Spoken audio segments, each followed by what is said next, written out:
꼬마야 꽃신 신고 강가에 나가보렴.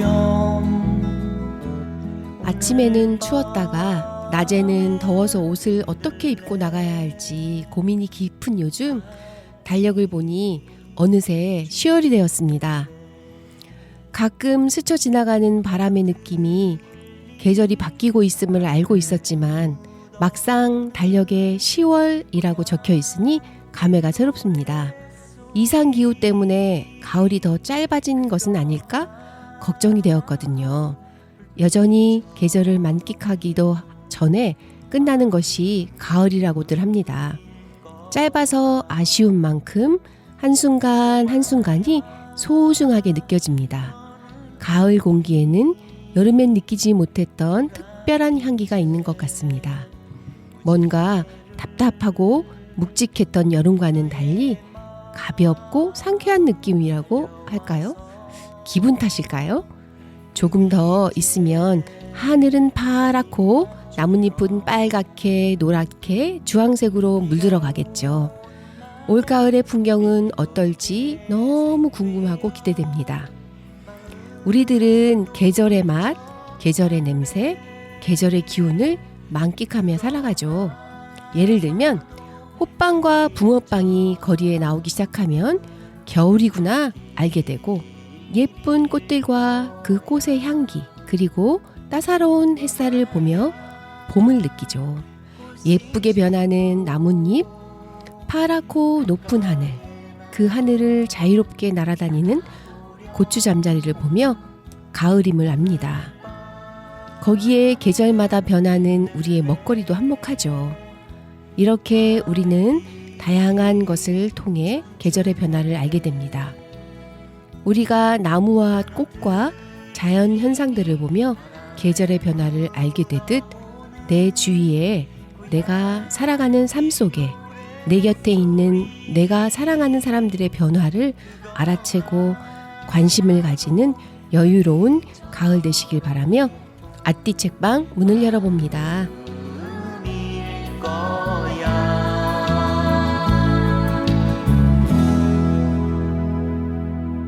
안녕하세요. 아띠 책방입니다. 무더위를 지나고 가을의 코앞에서 다시 뵙게 되어 더 반갑습니다.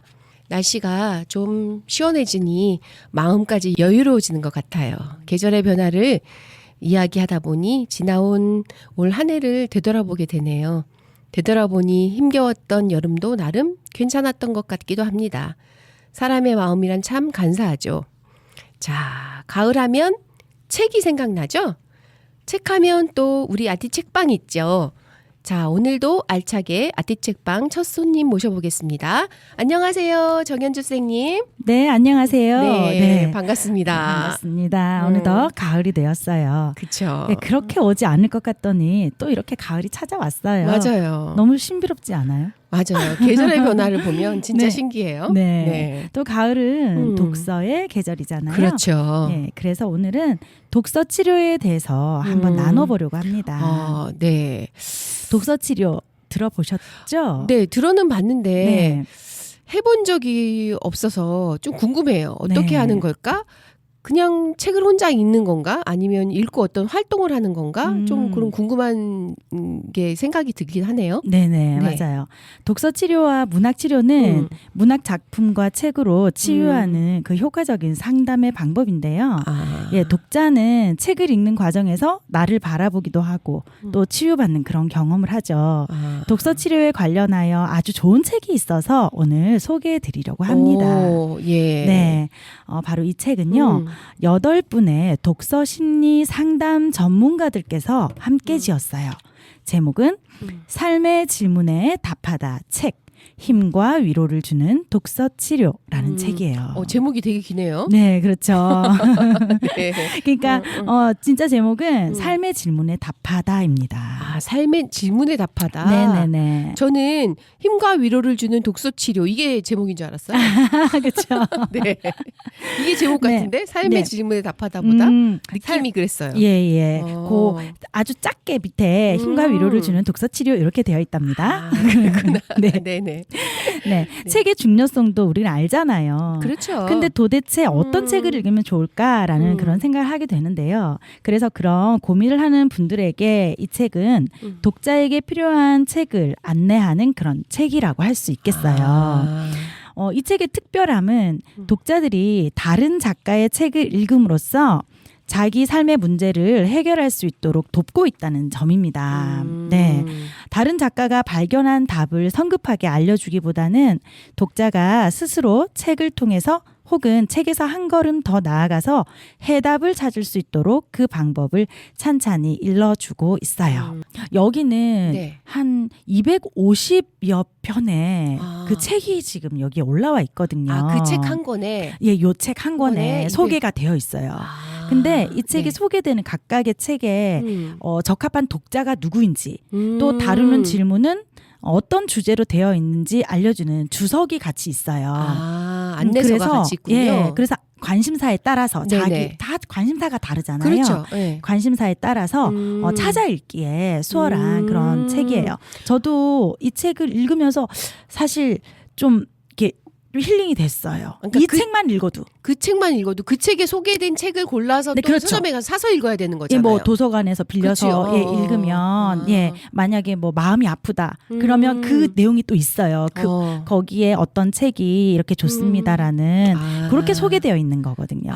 그렇구나. 예, 이 책의 네네네. 저자들은 독자가 어떤 책을 읽고 싶어 하는지를 아는 것이 첫 번째 과제라고 생각하고 독자의 연령을 아동, 청소년, 2030, 중년, 노년 이렇게 나눴어요. 그리고 독자가 생각하는 삶의 관심 분야를 나, 관계, 사회, 다양성, 건강, 죽음이라는 6가지 영역으로 분류를 했어요. 그래서 거기에서 파생되는 그 문제를 주제로 설정해서 다양한 인생 화두를 나열을 했고요. 책을 선별하여서 질문의 영역에 따라 유사한 내용으로 그 책을 묶어 놓았거든요. 예. 거기에 그 책의 내용은 나와 있는 것이 아니고 예, 내용 이런 줄거리는 조금 나와 조금씩. 있죠. 예. 그래서 예를 들면 이제 1장은 나에 대한 이야기거든요. 그럼 결국은 내용이거든요. 그 책은 소개서네요. 예, 책을 그렇죠. 소개해주는 소개서네요. 예. 그래서 나에 대한 내용으로 거기에 이제 세부적으로 들어가면 네. 삶의 의미, 자아 실현, 감정 찾기, 자아 존중감, 꿈과 성장의 이야기 이렇게 또 주제를 나누어서 또 소개를 해놨단 말이에요. 내가 관심 가는 네. 분야를 집어서 거기서 네네. 추천해주는 책을 골라서 네. 내가 읽는 거군요. 네네네. 그러면서 이제 치료를 받는 거죠. 그렇구나. 예, 네. 그래서 6가지 영역으로 이렇게 되어 있어요. 네. 어떤 내용의 책을 어떤 사람이 어떻게 읽은 것인가를 이제 소개한다고 했잖아요. 그래서 먼저 책의 줄거리를 요약하고 어떤 사람들에게 이 책이 유용한지를 언급하고 마지막으로 책을 읽으면서 활용할 수 있는 질문이나 활동 같은 것도 제시해 두었거든요. 그리고 각 장의 마지막 부분에 책 질문에 답하다 팁이라는 것을 배치해서 책을 통해 답을 찾아가는 방법에 대해서 좀 더 자세하게 설명했어요. 그래서 실제로 활용해 볼 수 있도록. 그럼 이 그렇게. 책을 보면서 네. 혼자서도 할 수 있다는 거네요. 예, 그 그렇죠. 책을 통해서 내가 거기에 내가 원하는 부분을 찾아서 그 책을 읽으면서 나 네. 혼자 치유가 가능하다는 거잖아요. 그렇죠. 어디 뭐 찾아가지 않아도 책을 통해서. 예. 그럼 독자가 생각하는 삶의 관심 분야를 예. 6가지 영역으로 분류했다고 하셨는데 네네. 그럼 선별된 책을 한번 소개해 줄 수 있나요? 네, 그럼요. 네네. 우리 책 안으로 한번 네. 들어가 보도록 할게요. 먼저 1장은 나에 대해서 네네, 소개를 맞아요. 해드렸다고 했잖아요. 네. 거기에 파트 2 삶의 의미 찾기에 수록된 내용을 한번 읽어드리겠습니다. 네. 인생이라는 멋진 거짓말. 어릴 때부터 자신이 원하는 삶을 알고 그대로 사는 사람이 얼마나 될까요? 저자는 어릴 때 피아니스트를 꿈꾸며 콩쿠르에 나갔지만 떨어지기도 했고 작가로 데뷔했지만 그것도 소설이라고 썼냐? 라는 어머니의 핀잔을 듣기도 했습니다. 이후 의대에 진학해 서울대학교 교수로, 의사로 오랜 시간 환자들을 보아오면서 담담하게 느낀 자신의 이야기들을 이 책에서 풀어놓았습니다. 열정과 애정의 시간을 지나 60살이 되어 그동안 살았던 삶을 돌아보니 행복했던 순간도 죽을 것처럼 힘들었던 순간도 찰나에 지나지 않았다고 작가는 이야기합니다. 그래서 지금 보이는 것들이 후회로 남기도 하고 안도감에 마음을 내려놓기도 한다고 말입니다. 작가의 이야기를 읽다 보면 지금 이 순간이 얼마나 중요한지 자연스럽게 깨닫게 됩니다. 가장 바쁜 시기를 지나 조금 여유가 생겼을 때 돌아본 자기 모습에 남는 것이 없고 허무하다는 생각이 들 때 이 책을 한번 읽어보세요. 인생이라는 게 무엇인지, 그것이 내게 어떻게 다가왔고 어떻게 머무르고 있는지 알 수 있을 것입니다. 중년에서 노년으로 가는 길목에서 나이 듦에 대한 자연스러운 현상과 다양한 감정들에 공감하는 저자의 시선을 따라가 보세요. 어른들과 소통하기를 고민하는 분들, 홀로 서려고 하는 분들, 가족과의 관계를 돌아보고자 하는 분들에게 따뜻한 위로를 전해줄 것입니다. 아, 그런 내용이군요. 네.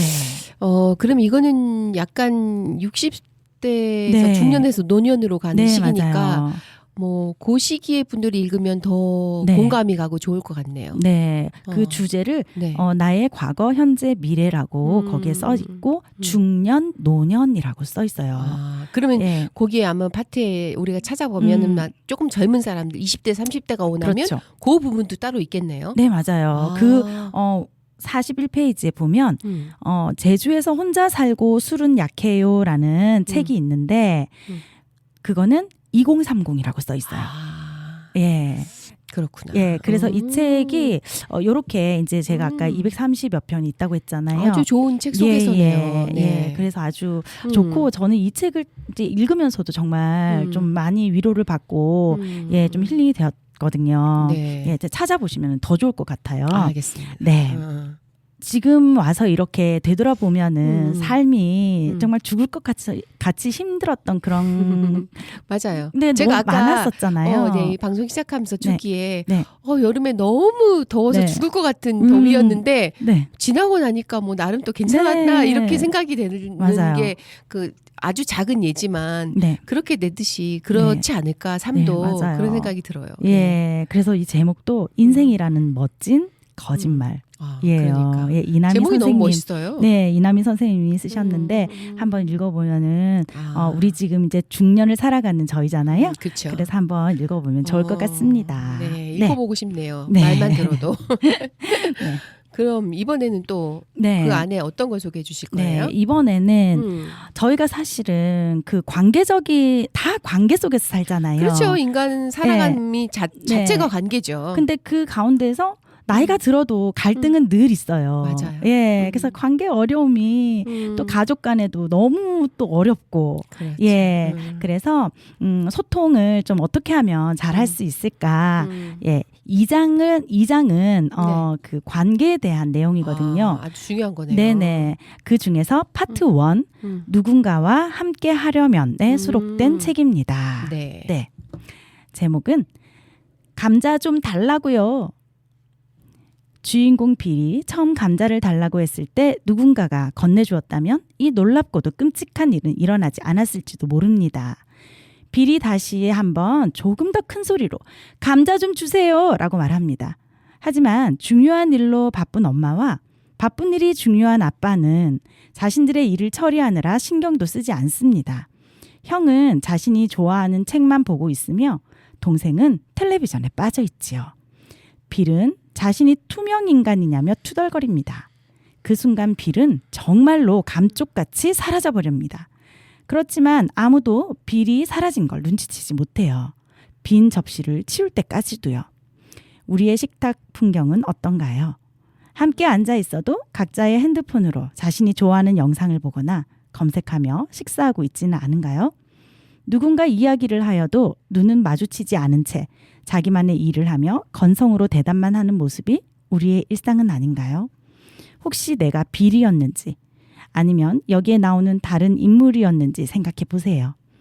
빌이 정말 원했던 건 무엇이었을까요? 감자였을까요? 책 속에서 주인공 빌이 진정 원하는 것을 어떻게 찾아가는지 따라가 보세요. 그러다 보면 내가 가족 안에서 원하는 것은 무엇인지, 가족들이 무엇을 원하는지에 대해 내가 얼마나 알고 있는지 생각해 볼 수 있는 기회가 될 것입니다. 네, 이거는 모든 연령이라고 써 있습니다. 그런데요. 네. 감자 좀 달라고요. 제목은 그런데 네. 내용은 되게 심오한데요. 네. 근데 저도 그렇지만 가족도 관계잖아요. 그렇죠? 네. 근데 사실 요즘은 밥 한 끼 할 시간이 없어요. 다 같이 맞아요. 모여서. 네, 네. 뭐 부부끼리 뭐 아이들 한두 명 이렇게 할 수는 있지만 네. 온 가족이 다 모여서 밥 네. 한 번 하는 게 그렇게 네. 어려울 수가 없어요. 맞아요. 뭐 어. 점점 더 그래지는 것 그러니까요. 같아요. 그쵸? 너무 복잡해지는 어. 세상에 또 네. 다들 할 일이 너무 많고 너무 바쁘고 아까 여기 맞아요. 비리 얘기한 것처럼 뭐 중요한 일로 바쁘고 바쁜 일로 중요하고 뭐 이렇게 엄마 아빠 뭐 형아 동생들 다 네. 바쁜데 네. 자기 혼자만 나만 이제 또 약간 안 바쁘고 좀 네. 바보가 된 느낌, 네. 나만 따돌림 당하는 느낌 음. 이런 거 느낄 수 있을 것 예, 같아요. 맞아요. 또 뭐 어떻게 해서 한번 또 외식이라도 할라 치면 그러니까 가가지고 다 밥 먹으면서 핸드폰 보고 맞아요. 뭐 대화는 잘 안 하죠. 음. 집에서도 마찬가지로 대화를 할 때도 이렇게 부부간에 할 때도 좀 이렇게 폰을 자꾸 누군가는 보고 있더라고요. 그래서 저는 그거 지금 선생님 말씀하시는 거 들으니까 생각나는 게 있어요. 네. 저는 방에 있고 네. 남편은 마루에 있는데 네. 움직이기 싫어서 서로 전화 통화로 필요한 거 맞아요. 제가 갑자기 뭐 생각난 게 있는데 예. 일어나기 싫은 거예요. 아. 전화기로 마루에 네. 있는 남편한테 네. 전화해서 물어보는 맞아요, 맞아요. 거죠. 아니 저도 정말 그래요. 저도 톡으로 그냥 해요. 그래서 그걸 그래서, 생각하면 네. 우리 좀 아찔하네요. 그런 걸 좀 그렇습니다. 그래도 얼굴 보면서 서로 네. 눈 마주치면서 맞아요. 이렇게 얘기하는 게 중요한데 제가 요즘에 관계에 대해서 많이 생각을 하고 있는데요. 네. 어떤 일이 있었냐면 조금 제가 이제 좀 이렇게 고민이 있고 많이 힘든 일이 있을 때 정말 누군가에게 얘기하면 그 사람이 정말 내 일처럼 이렇게 들어줬으면 좋겠잖아요. 그렇죠. 그래서 공감해주고. 네. 근데 이렇게 얘기를 하잖아요. 근데 그 사람은 그 사람 나름대로 너무 바쁜 거죠. 그래서 얘기를 같이 커피를 마시면서 얘기를 하는데 그분은 핸드폰으로 일을 보고 있어. 근데 이게 그분의 잘못은 아니고 어쨌든 나도 또 그럴 수 있잖아요. 맞아요. 그래서 진짜 이게 정말 관계가 진짜 우리의 관계는 뭐지? 뭐 이런 생각이 사실 좀 들었었거든요. 예. 그래요. 누구나 다 그런 예. 약간의 그런 마음들은 네. 서운한 마음, 네네네. 그렇죠? 이런 게 다 있을 것 같아요. 네. 근데 이제 그런 것도 말 못하고 지나가는 경우도 많이 있잖아요. 네, 근데 맞아요. 뭐 그럴 수 있지 이렇게 지나가는데 또 나중에 되돌아봐서 다시 되씹어 보면 그때 이렇게 할 걸 이런 생각도 들 때도 있어요. 네. 여기 안에 보면은 제가 오늘은 안 읽어드리는데 그런 내용도 있어요.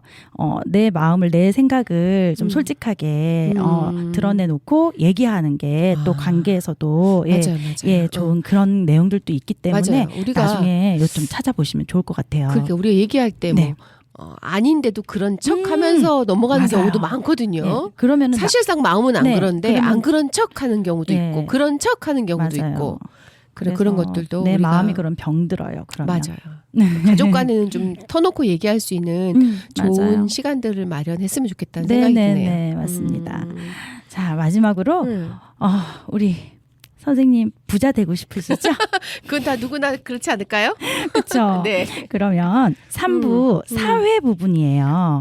거기에 파트 3에 아는 만큼 보이는 일상의 경제 이야기에 그런 수록된 이야기도 있어요? 책을 빨리 알려드릴게요. 아니 이게 뭐 치유 받는 법 뭐 네. 이런 거라서 나는 이런 내용은 전혀 상관없을 것 같았는데 네네네. 이런 것도 있다는 얘기잖아요. 네네네. 오. 이런 것까지 다 진짜 너무 상세하게 잘 수록을 해놨어요. 그래서 꼭 한번 사서 읽어보시고 또 제가 소개해드린 요 책들 좀 네. 잘 찾아가지고 보시면 좋을 것 같아요. 알겠습니다. 이거는 경제 파트라고 그랬잖아요. 네.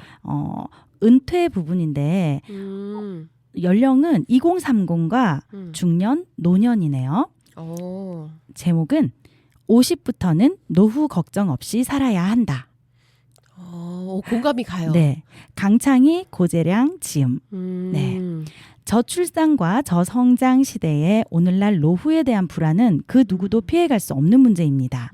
그렇다면 어떻게 경제적으로 편안하고 즐거운 노후를 맞이할 수 있을까요? 책은 이에 대한 정보와 전망을 담고 있습니다. 저자들은 우리나라 특유의 문제인 자녀의 교육비 과다 지출을 큰 요인으로 제시하며 나이가 들어서도 경제적 활동이 필요함을 주장합니다. 특히 100세 시대인 만큼 자산 관리 때 꼭 기억해야 하는 것과 불완전한 금리 변동 때 자금 운용법에 대해서도 똑똑하게 알려줍니다. 먹고 살 걱정이 없는 노후를 꿈꾼다면 재테크보다 더 중요한 노후 지킴이가 될 수 있을 것입니다. 다가오는 노후 삶이 걱정되나요? 노후 대비가 미비하거나 정보를 몰라 걱정하는 사람들 또는 노후 경제를 준비하는 모든 세대에게 이 책은 도움이 될 것입니다. 책을 읽으면서 자신이 생각하는 노후 경제의 부족한 부분이나 수정해야 할 부분을 점검합시다. 만약 노후 대비에 대해 문제를 찾았다면 구체적인 정보를 통해 자신의 노후 경제를 다시 재구상하고 노후 설계를 평가해 봅시다. 이렇게 되어 있어요. 와, 노후 준비까지. 이 책은 저는 꼭 사봐야 되겠어요. 그러네요. 저도 그러네요. 근데 예. 이미 여기 50부터 노후를 걱정하면 안 된다고 했는데 네. 우린 이미 조금 늦은 거 아닌가요? 아, 그래 지금부터라도요. 아니 지금 저희는 이제 진짜 네. 50대인데 네. 주위에 분들이 진짜 노후 걱정을 좀 많이 해요. 그러니까요. 예, 하면 안 된다 그랬잖아요. 여기서는. 예, 하면. 노후 걱정 없이 살아야 한다. 그렇기 그러니까. 위해서 여기서 이제 어떻게 하라고 가르쳐 주는 거죠. 그러니까 네, 2030 세대들한테 그렇죠. 특별히 이 책을 추천하고 보라고 해야겠네요. 네. 이거 50대부터 걱정하지 말아야 네, 되니까 네. 2030번부터 알고 있어야죠. 네, 그렇죠. 그렇죠. 예, 그래야 우리가 대비를 하고 준비를 하잖아. 그렇죠? 네, 맞습니다. 그래서 네. 이거는 정말 현실적인 문제니까 예, 꼭 좀 배워보고 싶네요. 맞아요. 100세 시대인데 우리가 나이 들어도 내가 네. 무언가를 할 수 있으면 좋죠. 그렇죠. 경제활동 할 수 있으면 제일 좋죠. 예, 그쵸? 맞아요. 예. 그래요. 좋은 책 네. 오늘 소개해 주셔서 너무 감사하네요. 네. 좀 도움이 되셨나요, 선생님? 도움이 많이 되는데요. 네. 꼭 읽어보고 싶은데 네. 시간이 될란지 모르겠네요. 진짜 네. 250여 권의 책을 다루고 그러니까. 있고 건강 문제도 있고요. 그리고 뭐 진짜 세세하게 치매 어르신을 어떻게 모시는 뭐 이런 거 가족 간의 그런 그것까지? 문제, 그다음에 죽음에 관한 것까지 다 있으니까요. 예, 꼭 한번 내가 필요한 부분을 찾아보셨으면 좋겠습니다. 책은 괜찮은 책이네요. 그죠. 책은 살아가는 동안 때때로 상처받고 아파하며 고민하는 우리 모두를 위한 거잖아요. 그렇죠. 자신의 마음을 가만히 들여다보고 내가 원하는 책을 찾았다면 이제는 책을 읽을 차례예요. 온전히 나 속으로 또 관계 속에서 연대를 맺으며 건강한 사회의 일원으로서 나와 다른 사람을 알아가는데 이 책이 많은 도움이 될 거라고 생각합니다. 네. 네. 그러면 마지막으로 네. 그 책 제목을 정확히 다시 한번 네. 읽어주셨으면 좋겠네요. 네. 출판사는 동연이고요. 네. 동연. 그리고 제목은 삶의 질문에 답하다. 책. 삶의 질문에 답하다입니다. 네. 네, 감사하고요. 네. 오늘 소개해 주신 책 저한테도 좀 도움이 많이 됐어요. 한번 네. 읽어보고 싶다는 생각이 확 올라오네요. 네, 그죠. 네, 한번 시간 되면 읽어볼 수 있었으면 좋겠어요. 네. 자, 그리고 마지막으로 가시기 전에 네. 신청곡 한 곡 말씀해 주세요. 네, 이제 가을이 되었으니까 예. 아이유의 가을 아침 듣고 싶어요. 네, 맑은 목소리의 가을 아침. 네. 네, 알겠습니다. 네, 감사합니다. 감사합니다. 다음 시간에 또 만나요. 네, 고맙습니다. 감사합니다. 이른 아침 작은 새들 노랫소리 들려오면 언제나 그랬듯 아쉽게 잠을 깬다. 창문 하나 햇살 가득 눈부시게 비춰오고 서늘한 냉기에 재채기 할까 말까 눈 비비며 빼꼼히 창밖을 내다보니 335 아이들은 제잘되며 학교 가고 산책 갔다 오시는 아버지의 양손에는 효과를 알 수 없는 약수가 하나 가득 딸각딸각 아침 짓는 어머니의 분주함과 엉금엉금 냉수 찾는 그 아들의 게으름이 상큼하고 깨끗한 아침의 향기와 구수하게 밥 듬드는 냄새가 어우러진 가을 아침 내겐 정말 커다란 기쁨이야. 가을 아침 내겐 정말 커다란 행복이야. 응성만 부렸던 내겐 파란 하늘 바라보며 커다란 숨을 쉬니 드높은 하늘처럼 내 마음 편해지네. 텅 빈 하늘 언제 왔나. 고추 잠자리 하나가 잠덜 깬 듯 엉성이 돌기만 빙빙.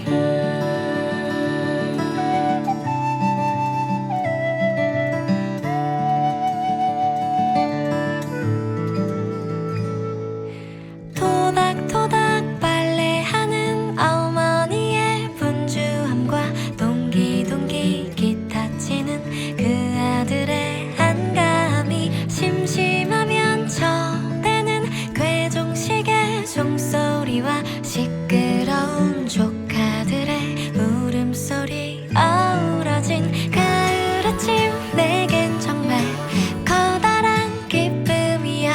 가을 아침 내겐 정말 커다란 행복이야. 응성만 부렸던 내겐 가을 아침 내겐 정말 커다란 기쁨이야. 가을 아침 내겐 정말 커다란 행복이야. 뜬구름 쫓았던 내겐 이른 아침 작은 새들 노랫소리 들려오면 언제나 그랬듯 아쉽게 잠을 깬다. 창문 하나 햇살 가득 눈부시게 비춰오고 서늘한 냉기에 재채기 할까 말까.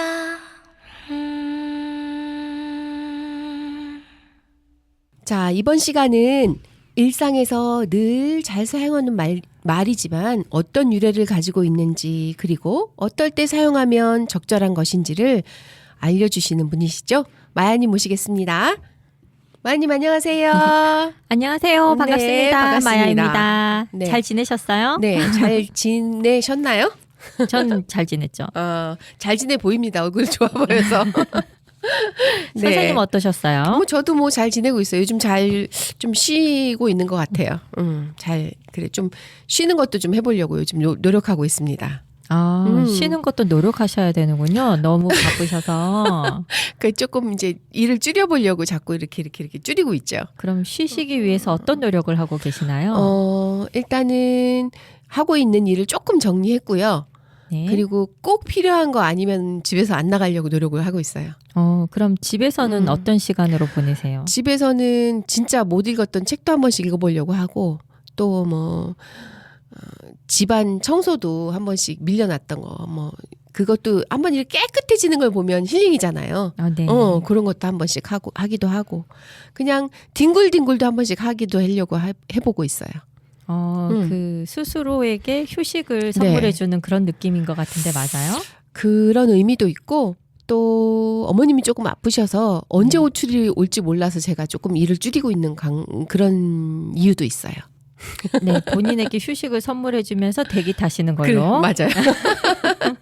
호출 오면 빨리 가야 되고 이래서 좀 요즘 좀 집에 있으려고 노력을 하고 있습니다. 그런데 얘기를 들어보니 네. 잘 지내시는 것 같아요. 네, 잘 지내고 있어요.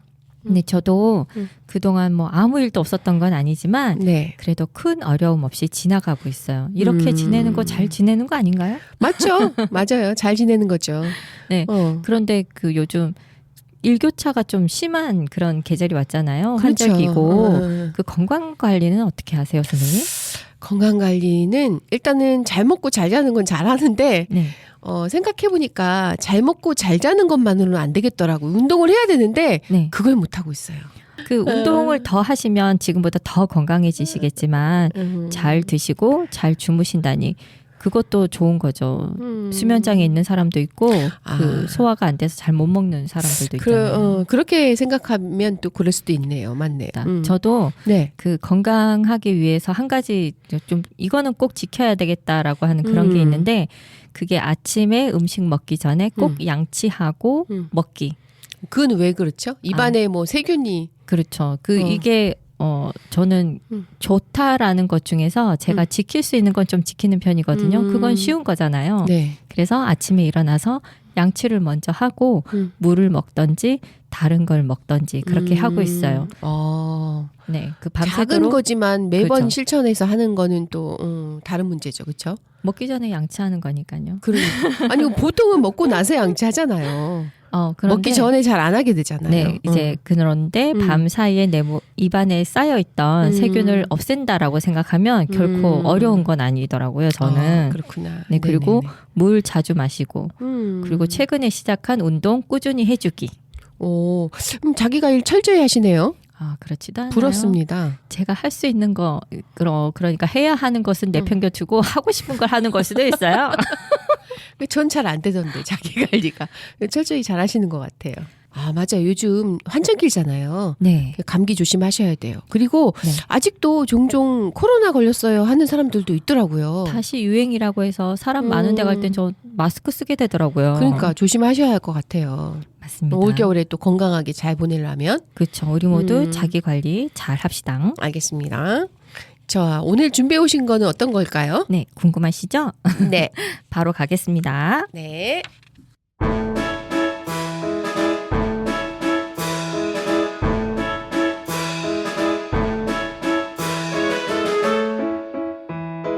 그래서 이런 말이 생겼대요. 우리말 개밥의 도토리. 도리네 뒷마당에는 떡갈나무가 한 그루 있습니다. 올해도 무성한 떡갈나무 이파리 사이로 도토리가 많이 열렸습니다.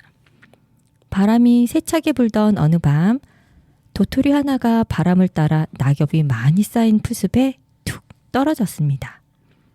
내년 봄이면 이 작은 도토리에서 떡갈나무 새싹이 나겠지요. 떡갈나무 잎이 세찬 바람에 다시 크게 흔들렸습니다. 이번에는 도토리 몇 개가 한꺼번에 떨어졌습니다. 어떤 것은 아까 떨어진 도토리처럼 낙엽이 많이 쌓인 풀숲에 떨어졌고 어떤 것은 저쪽 담장 밑까지 굴러갔습니다. 동그랗게 생긴 작은 도토리 하나가 소리를 질렀습니다. 야호! 나도 밑으로 내려간다! 똑! 또르르르르르. 동그란 도토리는 마치 단단한 철판에 엉덩방아를 찍은 것 같았습니다. 그리고 어질어질한 만큼 온몸이 뱅글뱅글 돌았지요. 동그란 도토리는 겨우 정신을 차리고 주위를 둘러보았습니다. 어휴, 하필이면 개 밥그릇에 떨어질 게 뭐람? 도리네 멍멍이의 밥그릇 안에 떨어진 동그란 도토리는 실망이 이만저만이 아니었습니다. 다시 한번 바람이 불어 개 밥그릇을 뒤집어 주었으면 하고 바랐지만 어느덧 바람이 잠잠해진 새벽 하늘에는 먼동이 트기 시작했습니다. 아침이 되자 도리가 먹다 남은 음식을 가져와 개 밥그릇에 쏟았습니다. 킁킁, 이게 뭐야?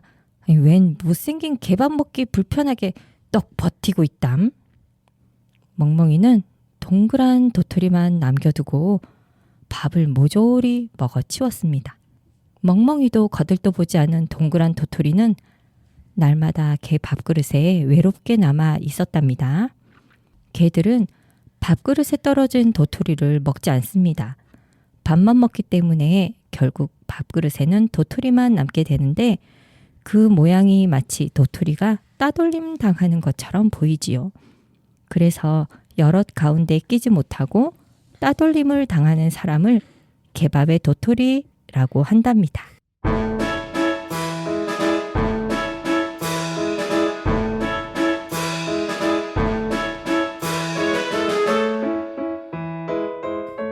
잘 들었습니다. 개밥의 도토리 우리 많이 들어본 말들이네요. 그죠.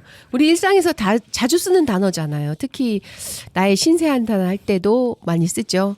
개밥이 도토리가 나는 개밥의 도토리 같아 이런 느낌으로 그렇게 하는 경우도 있어요. 네, 저도 그 많이 들어봤지만 한 번도 쓴 적은 없었어요. 그런데 이런 이야기가 있을 줄은 몰랐어요.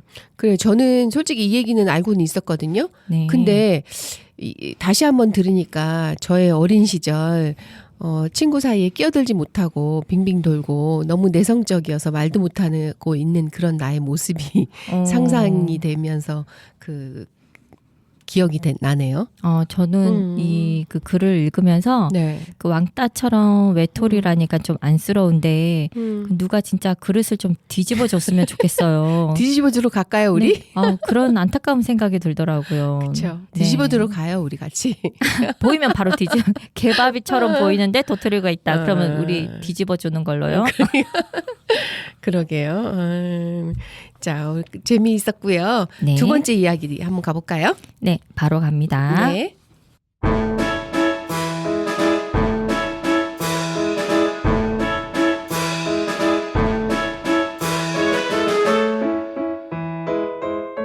그래서 이런 말이 생겼대요. 고사성어. 완벽. 중국 초나라의 왕인 문왕은 어느 날 산속에 갔다가 이상한 광경을 보았어요.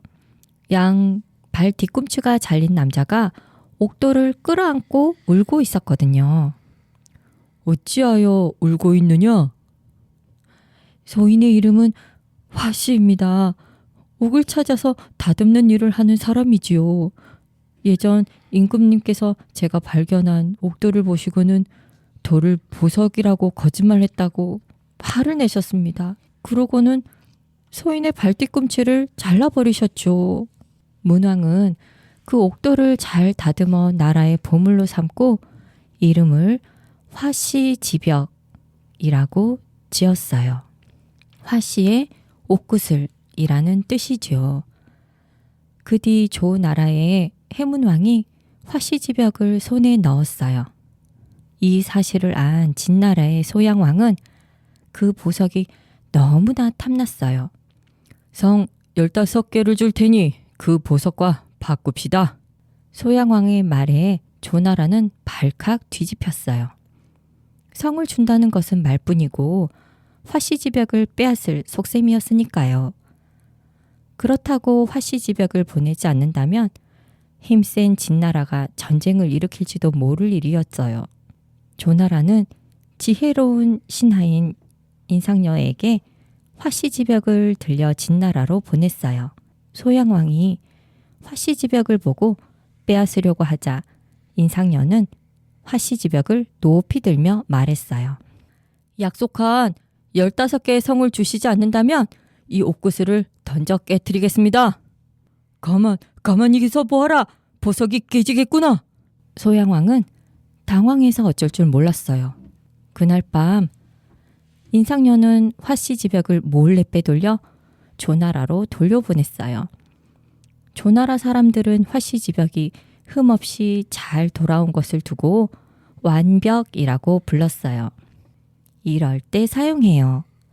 한 도예가가 자신이 만든 도자기를 가만히 내려다보더니 망치로 깨기 시작했어요. 지나가다가 그 모습을 본 사람이 얼른 뛰어와 말렸어요. 아니, 힘들게 만들어 놓고 왜 이러십니까? 흠이 있어. 완벽하지 않은 작품을 세상에 내놓을 수는 없으니 부술 수밖에. 도예가는 완벽한 작품을 만들기 위해 노력했던 거예요.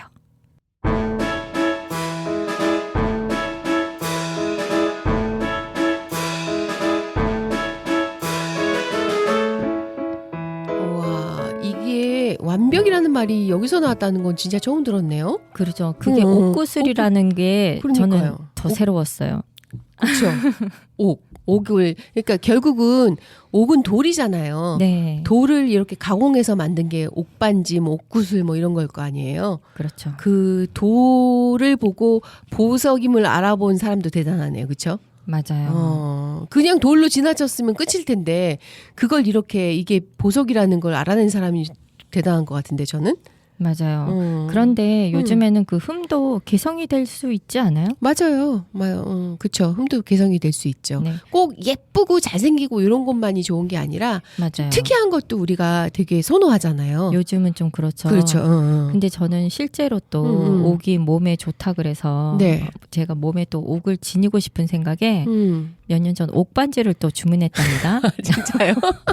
근데 받았는데 세공에서 그 실수가 있었는지 윗면이 좀 깎였더라고요. 그래서 그걸 보고 완벽하지 않아서 처음에 반품을 했어야죠. 그랬어야 했는데 이걸 제 사이즈에 맞는 걸로 이제 또 해왔으니까 반품하긴 좀 그래서 언짢았지만 그냥 그 주인에게 그런 사실만 알리고 그 주인은 뭐 다 나중에는 뭐 더 완벽하게 해주겠다라고 했지만 다음에는 신청하지 않았어요. 근데 처음에만 언짢았지 나중에는 그 부분을 위로 가게 해서 계속 차게 되더라고요. 그게 약간 흠이 있는 부분이 네. 또 이렇게 다른 거랑 모양이 다르니까. 근데 그 흠은 저만 아는 거고 흠이라고 생각하지 않으면 그 나름대로 가공, 세공이라고도 봐지더라고요. 그러니까요. 오히려 네. 그럴 수도 있네요. 그래서 맞아요. 그 흠은 흠이 아닌 것이었다.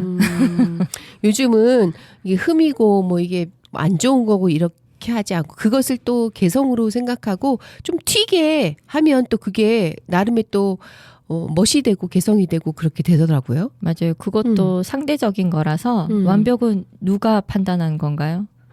흠이 있는 그 자체가 또 그 자체만으로 완벽할 그렇지. 수도 있잖아요. 그 완벽은 본인이 판단하는 거죠.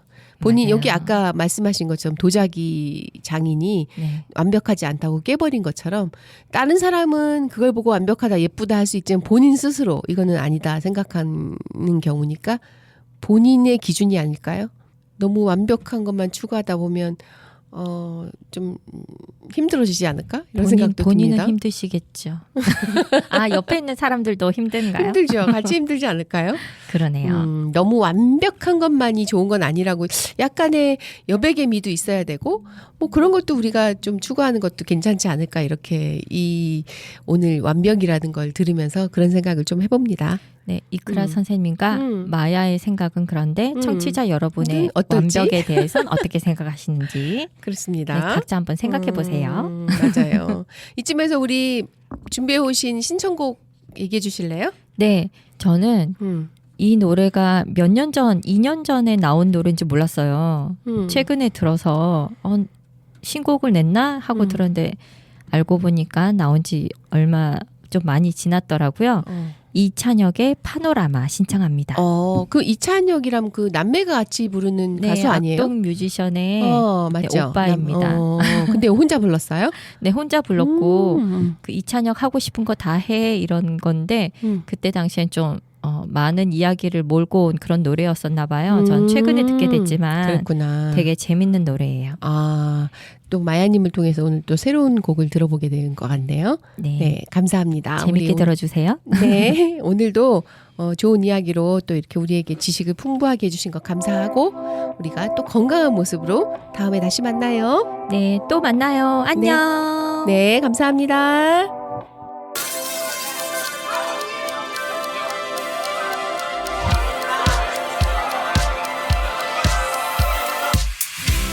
머리가 깨질 것 같이 잠에서 일어나 악몽을 꾼 것 같은데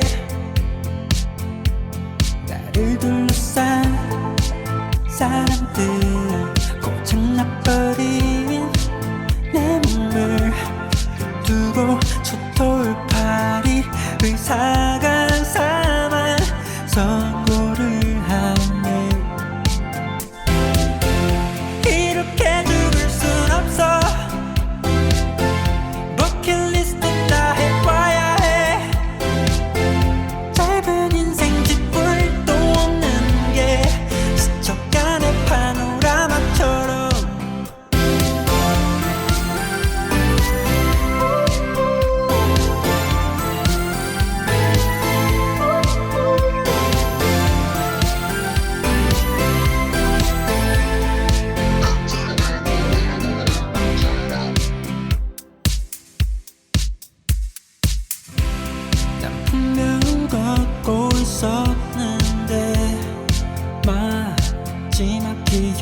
말이 뱉어야 하는데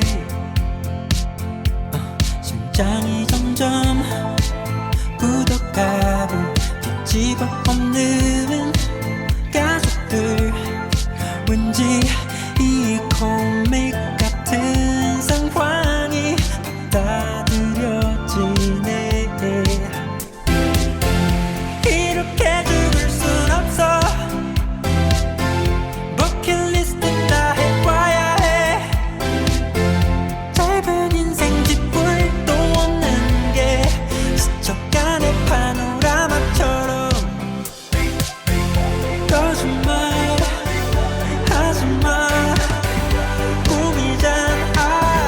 깨워줘 당장. 이렇게 죽을 순 없어.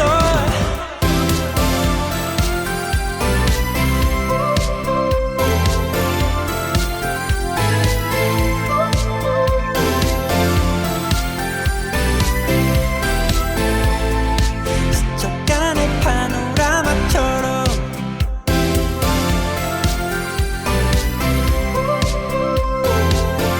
버킷리스트 다 해봐야 해.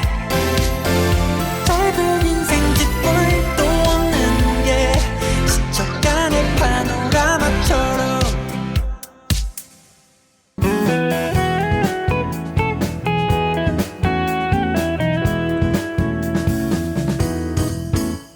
대구 동구 FM 공동체 라디오. 자, 이번 시간엔 우리 아띠 책방의 마스코트라고 할 수 있죠. 늘 우리의 기쁨이고 엔돌핀인 우리 윤주 친구 만나보겠습니다. 안녕하세요. 안녕하세요. 반가워요. 잘 지냈어요? 네, 볼 때마다 쑥쑥 자라는 것 같아. 감사합니다. 이제 숙녀가 되어가는 느낌이 살짝 나는데? 저 크면 안 돼요. 왜요? 저 나이 들기 싫어요. 그거는 뭐 윤주가 나이 들기 싫어도 할 수 없는 세월에 장사 없다고. 어쩔 수 없는 걸걸. 너무 슬퍼. 슬퍼하지 말고 즐기세요. 자, 오늘은 윤주 어떤 이야기를 가지고 왔어요? 오늘 제가 준비한 책은 호랑이를 부탁해라는 제목의 책이에요. 지난번 거랑 살짝 비슷한 것 같은데? 네, 지난번 책 중에 네. 고양이를 부탁해라는 책이 있었잖아요. 맞아요. 그 제목이랑 되게 비슷해서 찾아 읽어봤더니 되게 재밌더라고요. 내용은 비슷한 건 아니었고? 내용은 전혀 다르죠. 전혀 다른데 제목이 비슷한 거였구나. 네. 제목 들으니까 궁금하네. 호랑이가 나오네. 그쵸? 그래, 한번 그러면 책 소개 좀 부탁해요. 이 책의 저자인 설상록 작가님도 초등학교 선생님이라고 하시는데 이 책으로 황금 도깨비상을 수상하셨다고 합니다. 그 작가님이 쓴 호랑이를 부탁해 책 지금부터 시작하겠습니다. 네.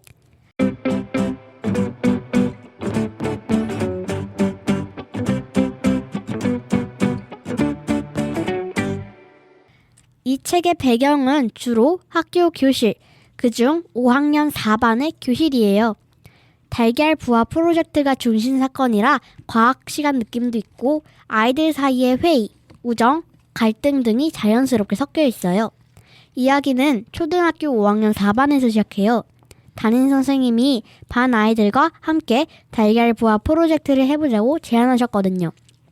아이들은 부화기를 만들고 달걀을 잘 굴려주고 온도와 습도를 조절하며 진짜 병아리가 나올 수 있게 애쓰면서 준비해요. 이 모든 과정에서 달걀 하나하나가 너무너무 소중하다는 걸 느끼게 됩니다. 그런데 어느 날 아침 우주와 수진이라는 두 친구가 학교에 일찍 와서 교실 문을 여는 순간 일이 벌어져요. 부화기 안에서 돌보고 있던 달걀 중 이름을 호랑이라고 불러줄던 달걀 하나가 깨져 있었고 누군가 검은 모자를 쓴 사람이 그 달걀을 깼다는 소문도 돌게 돼요. 이후 우주와 수진 그리고 반 친구들은 누가 그 일을 저질렀을까 추리하기 시작합니다. 누가 검은 모자였는지, 어떻게 달걀을 깨게 되었는지 친구들끼리 의견도 나누면서 또한 남들 알들을 무사히 병아리로 부화되기를 함께 돌보고 기대해요. 드디어 달걀들이 부화하는 순간 한 마리 한 마리 삐약삐약 소리를 내며 병아리가 태어나는데 이 부분은 저도 엄청 감동을 받았던 부분이에요. 태어난 병아리들을 돌보느라 아이들은 먹이 주기, 보온, 청결 유지하기 등 많은 노력을 기울였습니다. 병아리마다 개성이 있고 행동도 조금씩 달라서 아이들은 그 모습도 관찰하면서 배우고 서로 역할 분담도 하면서 책임감을 가지게 되죠. 하지만 병아리가 태어난 이후에도 호랑이 달걀이 깨진 사건 때문에 친구들 사이 감정이 어색해지고 누군가를 의심하게 되기도 하지만 선생님은 아이들에게 실수를 숨기지 않고 그것을 인정하고 회복해 나가는 과정이 중요하다는 걸 가르쳐 주시려고 합니다. 병아리를 키우면서 누군가는 병아리에게 따뜻하게 해주고 누군가는 먹이를 챙기고 또 누군가는 청소를 돕고 모두가 맡은 역할을 해내가면서 서로 돕는 마음이 커집니다. 그리고 기쁘고 설레는 마음, 병아리가 무사히 자라길 바라는 희망, 혹시 병아리가 다치거나 문제가 생기면 어쩌지 하는 걱정까지 다양한 감정도 서로 나누게 되죠. 우주라는 친구는 호랑이가 태어나지 못한 걸 아쉬워하는 한 친구의 감정을 존중하며 자신의 병아리인 새싹이를 호랑이라고 부를 수 있도록 해줍니다.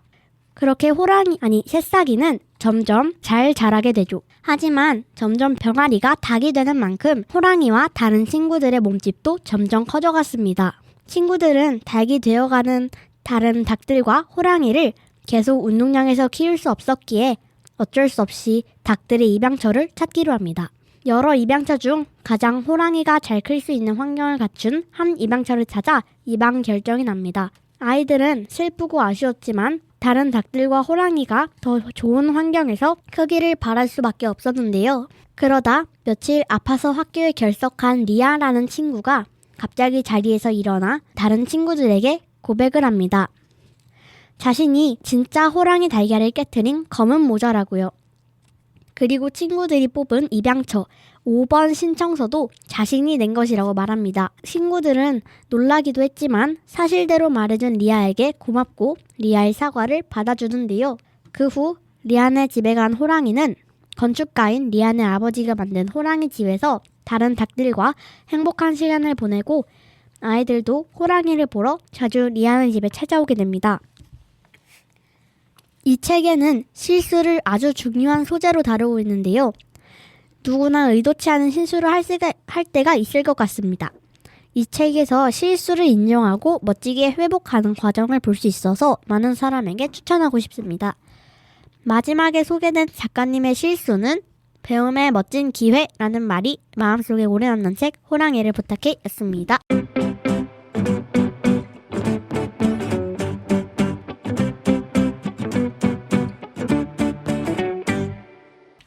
잘 들었습니다. 윤주양. 네. 그러면은 여기에 실수를 주제로 한 책이라면서요. 네. 그러면 윤주가 생각하는 윤주의 가장 큰 최근의 실수는 뭐가 있었나? 생각나는 실수가 없어요. 완벽했어? 전 너무 완벽해서. 진짜 부럽네요. 선생님은 되게 실수 많이 했는데. 뭐가 있을까요? 생각이 안 나서 그렇지 있긴 있을 건데. 막 굳이 끄집어내자면. 내자면? 없는 걸로. 윤주는 실수를 안 하는 사람인 걸로. 그렇게 해볼게요. 윤주는 그렇게 알고 있겠습니다. 그래요. 그러면 이렇게 이모는 이 책을 윤주가 소개시켜주는 걸 들으면서 네. 병아리가 이 알에서부터 시작해서 또 어느 기간 지나서 부화를 하고 또 병아리가 태어나고 네. 그 병아리가 자라고 또 더 많이 자라서 키울 수가 없어서 다른 곳에 입양을 보내고 이런 얘기들이잖아요. 네. 그럼 한 생명을 이렇게 태어나게 하고 자라게 하는 과정이잖아. 아이들과 서로 부딪히면서. 네. 그걸 보면서 윤주는 느낀 거 없어요? 저도 키우고 싶다는 생각이. 근데 이모도 어떤 친구가 그 부화기를 인터넷에서 쿠팡에서 사갖고 와서 거기에 진짜 달걀을 넣고 부화시키고 키우는 걸 봤거든? 근데 정말 그게 부화가 되더라고. 슈퍼마켓에서 산 것도 돼요? 그건 안 되고. 이제 부화용 알이 따로 있겠죠. 유정란이어야만 가능한 거니까. 그렇게 해갖고 부화를 해서 키우는 걸 봤거든요. 너무 신기하더라고. 집에서 그게 가능하다는 게. 한번 나도 추천해보고 싶어. 윤주도 한번 그런 기회가 된다면, 시간이 된다면 이런 부화기 비싸지 않더라고. 인터넷 쿠팡에. 엄마가 안 될걸요? 윤지의 설득력이 또 거기서 중요하다고 생각합니다. 예전에 네. 이모가 살아가는 그 시대에는 시골에 정말 닭도 키우고 강아지도 키우고 막 그냥 집안에서 키우는 강아지 말고 야외 바둑이 같은 거. 그렇게 키우고 닭도 키우고 뭐 소도 키우고 이런 환경에서 자란 분들은, 그런 어른들은 그리고 또 감성이 또 남다른 게 있을 거거든. 그것에 느껴지는 감성들이 있잖아. 그런 것도 한번 느껴보면 어떨까 이렇게 생각을 해봤어요. 윤주는 그러면 여기서 이 책을 우리한테 소개시켜 주면서 느낀 건 뭐가 있을까요? 그럼? 일단 우주랑 수진이라는 애가 있었잖아요. 네. 걔네들이랑 다른 애들이 이게 모둠마다 알이 하나씩 있었거든요. 그 자기 알들을 그렇게 잘 돌보는 그게 너무 힘들었을 것 같습니다. 이런 프로젝트를 제안한 선생님은 또 이모는 너무 감사한 것 같아요. 아이들한테 이런 감정을 느낄 수 있게 해줬다는 것 자체가. 그치? 쉬운 프로젝트는 아니잖아. 장기간의 프로젝트니까 힘들었을 텐데도 그런 제안을 해주신 선생님도 계시고 그 제안을 받아들여서 아이들이 이렇게 열심을 다해서 모둠끼리 병아리를 이렇게 키워갔다는 것도 너무 감동적인 것 같아요. 저희 반도 이런 거 하면 좋겠다. 한번 제안해 보세요, 선생님한테. 선생님 돼요. 건의합니다. 이렇게. 그러면 이 책은 어떤 친구에게 추천하면 좋을까? 일단은 우선 약간 금방 실증 내고 약간 자주 포기하고 싶어하는 친구가 읽어봤으면 좋겠어요. 장기 프로젝트니까 금방 포기할 수 없으니까. 책임을 또 배워야 되잖아요. 책임감도 배울 수 있고. 그리고 그 이제 반려식물, 반려동식물 키우고 있는 애들. 병아리도 이게 동물이니까. 그렇지. 아무래도 공감을 좀 할 수 있지 않을까요? 그렇겠네. 그런 친구들에게 우리 윤주양이 추천한답니다. 그런 친구들은 이 책 한번 꼭 읽어보고 윤주 친구가 얘기했듯이 책임감과 또한 그 동물과 식물들에 대한 사랑 이런 것도 느낄 수 있는 그런 책이었으면 좋겠습니다. 읽고 도움이 많이 되었으면 좋겠어요. 그래요. 오늘 너무 고맙고 이렇게 늘 우리에게 신선하고 재미있는 책들로 소개시켜줘서 고마워요. 네. 네. 다음 시간에 또 다시 만나요. 만나요. 네. 안녕. 안녕. 자, 청취자 여러분, 오늘도 저희 방송 잘 들으셨나요? 이제 10월은 연휴가 너무 긴 것 같아요. 거의 반은 쉰다고 보는데 반을 쉬고 반은 일하고 어떻게 생각하면 너무 즐거운 한 달이고 어떻게 생각하면 너무 재미없을 것 같은 한 달이기도 할 것 같아요. 하지만 이 쉬는 날 그냥 뭐 하지 마시고 우리 아띠책방 들으시면서 아띠책방에 나왔던 책들 있잖아요. 그런 책들도 찾아보시고 또 가을은 독서의 계절이라고 하는데 우리가 여유로운 시간 속에 또 책과 함께하면 얼마나 좋지 않을까 이런 생각도 저희가 해봅니다. 10월 한 달 날씨도 선선해지고 너무 좋으니까 책과 함께 하시길 바라며 10월 즐거운 한 달 되시길 바랍니다. 명절도 잘 보내시고요. 다음 시간에 다시 만나겠습니다. 안녕히 계세요. 무지개를 너의 마음 달려와서 그 빛에 입 맞추렴 비가